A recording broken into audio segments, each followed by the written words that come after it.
Good evening বন্ধুরা, আজকে অনেক দিন পরে এসেছি তোমাদের সাথে কথা বলতে। আর সাধারণত ভিডিও অনেক দিন যাবৎ করা হয় না, কেন করি না, মুড ভালো থাকে না। আজকে আকাশটা পরিষ্কার ছিল, আকাশের মুড ভালো ছিল, রোদ উঠেছে, ঝলমল করছে। তো সেই মতো দেখবে, সূর্যকে দেখলে আমাদের মন, অনেক বৃষ্টির পরে সূর্য দেখলে আমাদের মন অটোমেটিক ভালো হয়ে যায়। তো সেই কারণে আমার মনও ভালো হয়ে গেছে, তো আমি সেই জন্য চলে এসেছি ভিডিও করতে। তো আজকে ভিডিওর টপিকটা কি নিয়ে কথা বলবো তোমাদের সাথে। দেখতে পাচ্ছি আজকে আমি শাড়ি পরেছি। শাড়ি পরলে নারীকে অতি সুন্দর লাগে। নারী এবং শাড়ি পরস্পরের সাথে ওতপ্রোতভাবে জড়িত। যদিও আমি নিজে খুব একটা শাড়ি পরি না, আলে কালে কালী বলতে শাড়ি পরি, তবুও শাড়ি পরলে মেয়েদের বেশ ভালোই লাগে।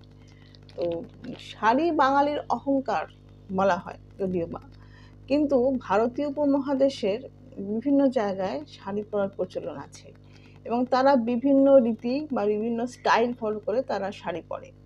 আমরা বাঙালিরা যে ধরনের শাড়ি পরি, যেভাবে শাড়ি পরি, সেই শাড়ি পরার এই পদ্ধতিটা নিয়ে বিশেষ এক নারীর নাম জড়িত। তার কথা আমরা পরে আসছি, তার আগে একটুখানি এক যাকে বলে গৌরচন্দ্রিকা করব। তো শাড়ি এখনো কিন্তু সমান জনপ্রিয়, যদিও বাজারে এখন অনেক রকমের পোশাক আমরা দেখতে পাই। মেয়েদের পোশাকের কথাই বলছি, যেহেতু শাড়ি নারী তোমার পোশাক, তাই তোমার সালোয়ার কুর্তা থেকে শুরু করে তোমার গাউন, স্কার্ট, জিন্স, টপ, বিভিন্ন ধরনের পোশাক, ইউরোপিয়ান পোশাক তো এখন মেয়েরা পরে থাকে। তা হলেও শাড়ির জনপ্রিয়তা কিন্তু এতটুকু কমেনি। সে তুমি অষ্টমীর অঞ্জলি দেওয়া বলো, বিজয়া দশমীর সিঁদুর খেলা বলো, বা তোমার বিয়ের অনুষ্ঠানে কনের গায়ে হলুদ, বা বিয়ের শাড়ি, রিসেপশনের শাড়ি, যাই হোক না কেন, প্রত্যেকটা শাড়ি এই সমস্ত অনুষ্ঠানে সমান গুরুত্বপূর্ণ। সমানভাবে সবাই এক এক দিনের জন্য, এই যে পুজোর 5টা দিন, অনেকে যাদের বাড়ির পুজো থাকে বা যারা আমরা আমাদের মতো মানুষ, সাধারণ মানুষেরাও, তারাও তোমার এই পুজোর যে 5টা দিনের 5টা রকমের শাড়ি তারা কিনে রাখতে ভালোবাসে। তো যাই হোক, এই শাড়ির জনপ্রিয়তা কিন্তু এতটুকু ক্ষুণ্ণ হয়নি বাজারে অনেক পোশাক আসার পরেও। শাড়ি আজও সমানভাবে জনপ্রিয়। কিন্তু আজ থেকে 100 বছর আগে, এই আমরা যেভাবে শাড়ি পরছি, আজ থেকে 100 বছর আগেও কিন্তু সেরকমভাবে শাড়ি পরার প্রচলন ছিল না।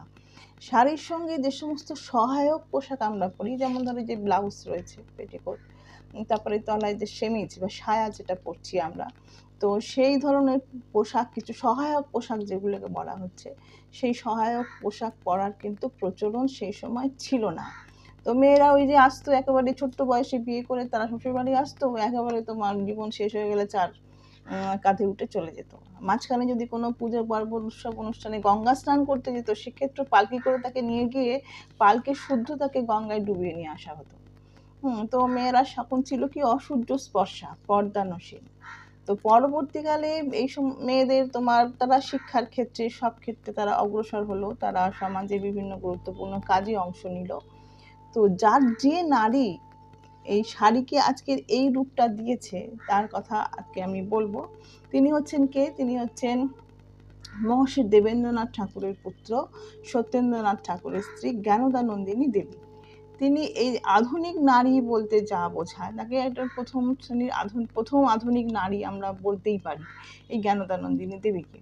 কারণ সত্যেন্দ্রনাথ ঠাকুর নিজেও ছিলেন খুব উদারমনস্ক। তিনি যখন ইউরোপে থাকতেন, তিনি দেখেছিলেন কি সেখানকার যেসব মেয়েরা রয়েছে তারা পুরুষদের সঙ্গে সমানভাবে তালে তাল মিলিয়ে বিভিন্ন সমস্ত কাজে অংশগ্রহণ করে।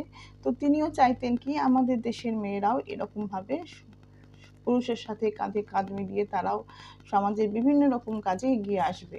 তো তিনি তার স্ত্রীকেও সেই ব্যাপারে অগ্রণী ভূমিকা দিয়েছে, তার স্ত্রীও সেই ব্যাপারে তার সাথে সাথে তার মতাদর্শ, তার পদাঙ্ক অনুসরণ করে চলেছে। তো এই জ্ঞানদানন্দিনী দেবী, তিনি যখন তার স্বামীর সাথে গুজরাট সফরে গিয়েছিলেন, তখন সেখানে তিনি যে পার্সি মহিলারা রয়েছেন, পার্সি মহিলাদের শাড়ি পরার যে কায়দাটা, সেটা তিনি ওখানে রপ্ত করেছিলেন। তো সেই পার্সি মহিলাদের কায়দায় শাড়ি পরতে গিয়ে তিনি কি দেখলেন, পার্সি মহিলারা ডান দিকের কাঁধে শাড়ির আঁচলটা রাখে। এবার ডান দিকের কাঁধে শাড়ির আঁচলটা যদি ফেলা হয়, এটা তোমার সেলফি ক্যামেরাতে আছে বলে মনে হচ্ছে উল্টো দিক, কিন্তু অ্যাকচুয়ালি আমরা শাড়ি পরছি বাঁ কাঁধে রেখে, আর ডান দিকের হাতটা কিন্তু আমাদের ফ্রি আছে। ম্যাক্সিমাম মানুষই তোমার রাইট হ্যান্ডার, আমরা ডান হাতে কাজকর্ম করি।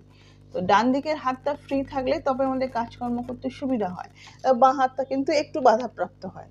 তো সেই যে পার্সি যে স্টাইলটা ছিল শাড়ি পরার, সেই পার্সি স্টাইলে ডান কাঁধে শাড়ির আঁচলটা থাকতো আর বাম কাঁধটা খালি থাকতো। উনি একটু সেটাকে অল্টার নিজের মতো করে নিজস্ব স্টাইলে নিয়ে এসে তিনি বাঁ কাঁধে শাড়ির আঁচলটা রাখলেন এবং ডান হাতটা তার ফলে ফ্রি হয়ে গেল, কাজ করার সুবিধা।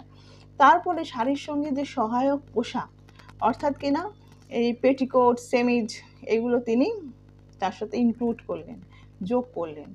এর ফলে কি হলো, নারী একটা স্বয়ংসম্পূর্ণ পোশাক পেল, যে পোশাক পরে সে সভ্য সমাজে, ভদ্র সমাজে স্বচ্ছন্দে চলাফেরা করতে পারলো, সে স্বাচ্ছন্দ্য পেল, তার পোশাকের স্বাধীনতা তাকে জীবনে একটা স্বাধীনতা এনে দিল।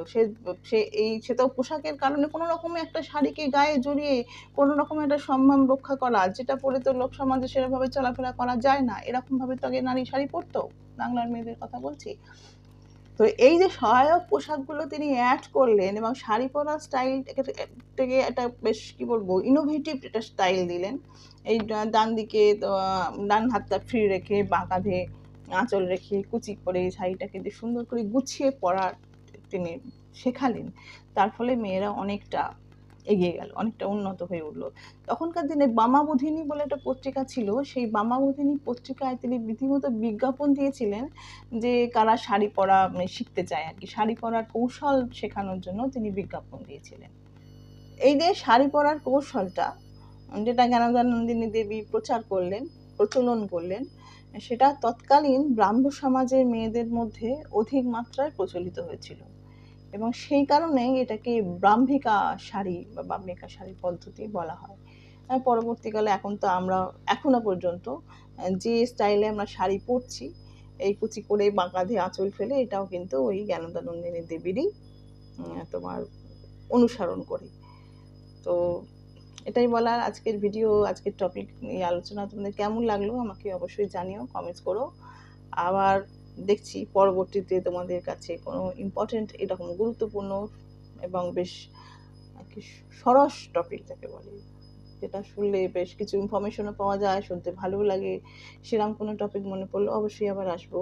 খুব ভালো থেকো, টাটা।